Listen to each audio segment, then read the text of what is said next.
اب ہم آپ کو اصحاب القریہ کا قصہ سنائیں گے۔ اصحاب القریہ کا قصہ اللہ تعالی نے سورہ یاسین میں بیان فرمایا ہے۔ اللہ تعالی اس سورہ کی آیت 13 میں فرماتے ہیں، وَاضْرِبْ لَهُم مَّثَلًا أَصْحَابَ الْقَرْيَةِ إِذْ جَاءَهَا الْمُرْسَلُونَ۔ اور آپ ان کے سامنے ایک مثال یعنی ایک بستی والوں کا قصہ بیان کیجئے جبکہ اس بستی میں کئی رسول آئے۔ اکثر مفسرین کے قول کے مطابق یہ بستی انطاکیہ ہے۔ یہ ملک شام کے شمال میں ترکی کے قریب واقع ہے۔ اس بستی میں اللہ تعالیٰ کے رسول تشریف لائے، جیسا کہ سورہ یاسین آیت 14 میں ہے، اِذْ أَرْسَلْنَا إِلَيْهِمُ اثْنَيْنِ، جب ہم نے ان کے پاس 2 رسولوں کو بھیجا۔ ایک ہی وقت میں 2 نبی دونوں دعوت پیش کرتے ہیں، لیکن ہوا کیا؟ اللہ فرماتے ہیں، فَكَذَّبُوهُمَا فَعَزَّزْنَا بِثَالِثٍ فَقَالُوا إِنَّا إِلَيْكُمْ مُرْسَلُونَ۔ سو ان لوگوں نے اول دونوں کو جھٹلایا، پھر ہم نے تیسرے سے تائید کی، سو ان تینوں نے کہا کہ ہم تمہارے پاس بھیجے گئے ہیں۔ مطلب یہ کہ 3 نبی بیک وقت انہیں اللہ کا پیغام سناتے رہے۔ ایک قول کے مطابق ان تینوں کے نام صادق، صدوق اور شلوم تھے، واللہ عالم۔ انہوں نے اپنی قوم کو توحید کی دعوت دینی شروع کی، انہیں ڈرانا شروع کیا اور یہ اعلان بھی کیا، وَمَا عَلَيْنَا إِلَّا الْبَلَاغُ الْمُبِينُ۔ ہمارے ذمے تو صرف واضح طور پر پہنچا دینا ہے۔ تمہیں ہدایت سے سرفراز کرنا ہماری ذمہ داری نہیں، ہدایت صرف اللہ تبارک و تعالی کے اختیار میں ہے۔ ان میں سے کچھ بدبخت لوگ سابقہ بدبخت قوموں کی طرح کہنے لگے، قالوا ما أنتم إلا بشر مثلنا وما أنزل الرحمن من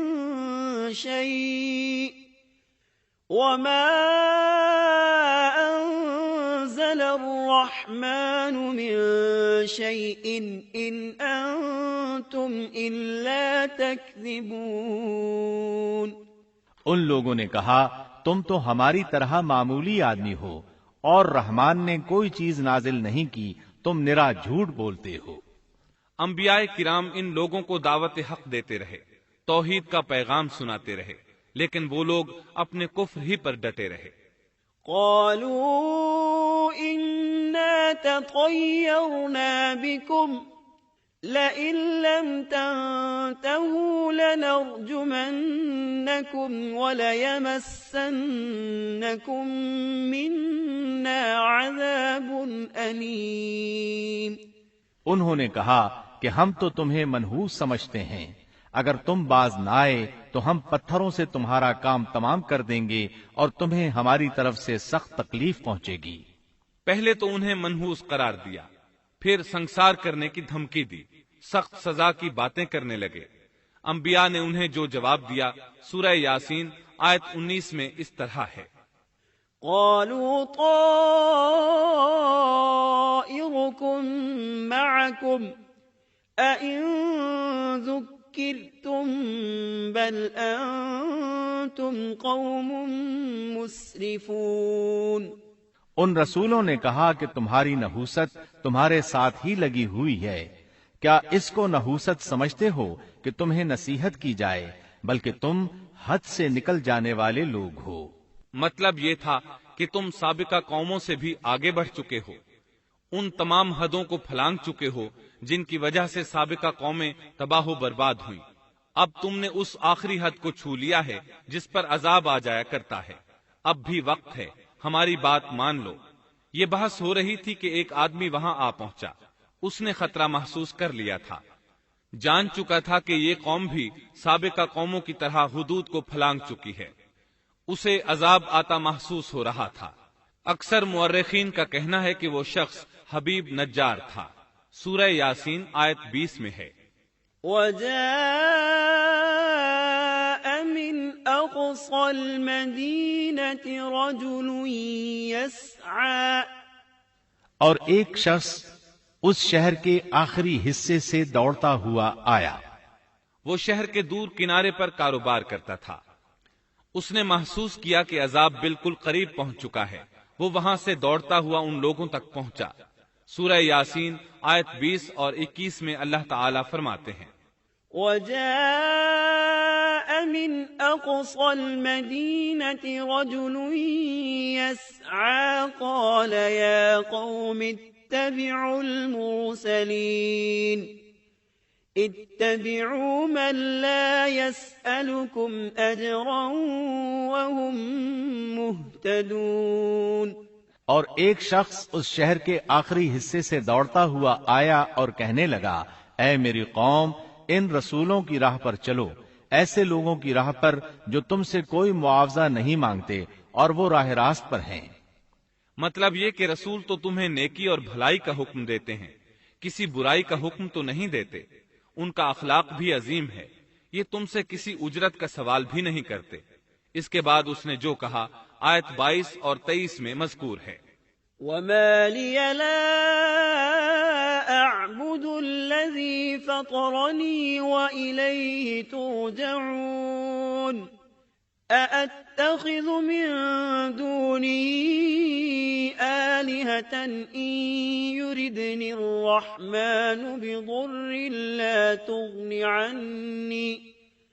لا تغن عني شفاعتهم شيئا ولا ينقذون۔ اور مجھے کیا ہو گیا ہے کہ میں اس کی عبادت نہ کروں جس نے مجھے پیدا کیا، اور تم سب اسی کی طرف لوٹائے جاؤ گے۔ کیا میں اسے چھوڑ کر ایسوں کو معبود بناؤں کہ اگر رحمان مجھے کوئی نقصان پہنچانا چاہے تو ان کی سفارش مجھے کچھ بھی نفع نہ پہنچا سکے اور نہ وہ مجھے بچا سکیں۔ یہ جھوٹے معبود تو مجھے بچانے یا چھڑوانے کی ذرا بھی طاقت نہیں رکھتے۔ اگر اللہ تعالیٰ مجھے کسی طرح کی تکلیف پہنچانا چاہیں تو یہ میرے کچھ بھی کام نہیں آ سکتے۔ سورہ یاسین آیت 24 اور 25 میں آتا ہے، إني إذا لفي ضلال مبين إني آمنت بربكم فاسمعون۔ پھر تو میں یقیناً کھلی گمراہی میں ہوں، میری سنو، میں تو سچے دل سے تم سب کے رب پر ایمان لا چکا۔ یہ باتیں سن کر قوم کے لوگ غصے میں آ گئے اور کہنے لگے، اچھا کیا تو بھی ان کے ساتھ ہے؟ غصے میں اس پر پل پڑے اور نیچے زمین پر پٹخ دیا۔ لوگ اسے مارنے پیٹنے، اس کے اوپر چڑھ کر کودنے لگے۔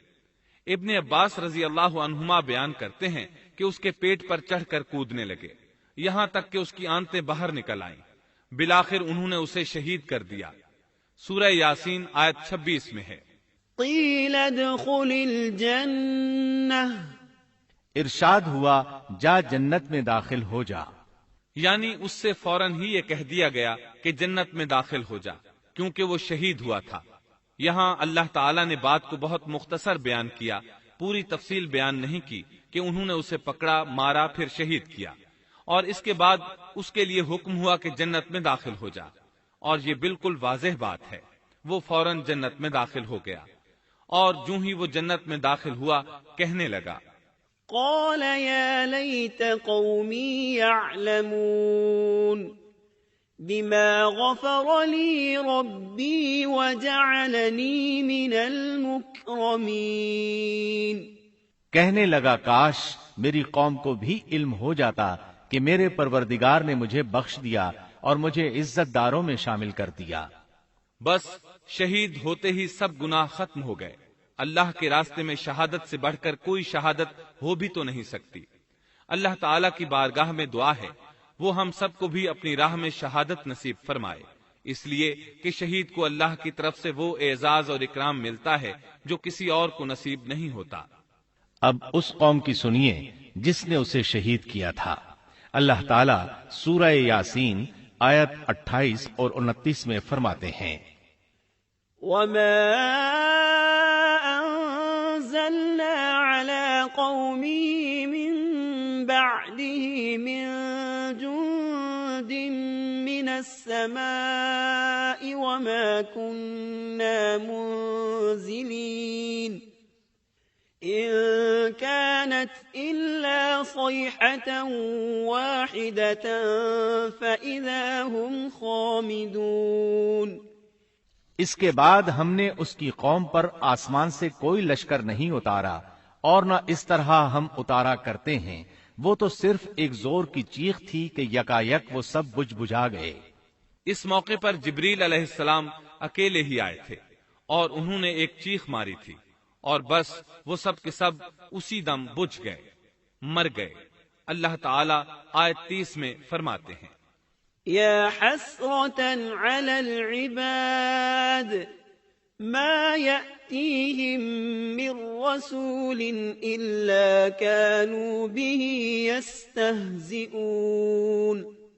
ایسے بندوں پر افسوس، کبھی بھی کوئی رسول ان کے پاس نہیں آیا جس کی ہنسی انہوں نے نہ اڑائی ہو۔ یہ جبریل امین علیہ السلام کون ہیں، کیا ہیں؟ اللہ کی مخلوق میں سے ایک مخلوق ہیں۔ ان کی صرف ایک چیخ سے وہ سب وہیں ڈھیر ہو گئے، ایسے بن گئے جیسے آگ کے انگارے بجھے ہوئے ہوتے ہیں۔ سبحان اللہ، پاک ہے وہ ذات جو زبردست قوتوں والی ہے اور جس نے جبریل علیہ السلام کو پیدا فرمایا ہے۔ اور جب جبریل مخلوق ہے اور مخلوق کی یہ طاقت ہے تو اس خالق و مالک کی طاقت کا اندازہ بھلا کون لگا سکتا ہے؟ اس کی طاقت کی کیا کوئی حد ہو سکتی ہے؟ یہ قصہ تھا اصحاب القریہ کا جنہوں نے پیغمبروں کو جھٹلایا، اور یہ تھے چند ایک واقعات ان نبیوں اور قوموں کے اور ان کی بستیوں کے جو سیدنا ابراہیم علیہ السلام اور سیدنا شعیب علیہ السلام کے درمیانی زمانے میں ہوئے، جن کے واقعات اللہ تعالیٰ نے ہمارے لیے قرآن کریم میں بیان فرمائے۔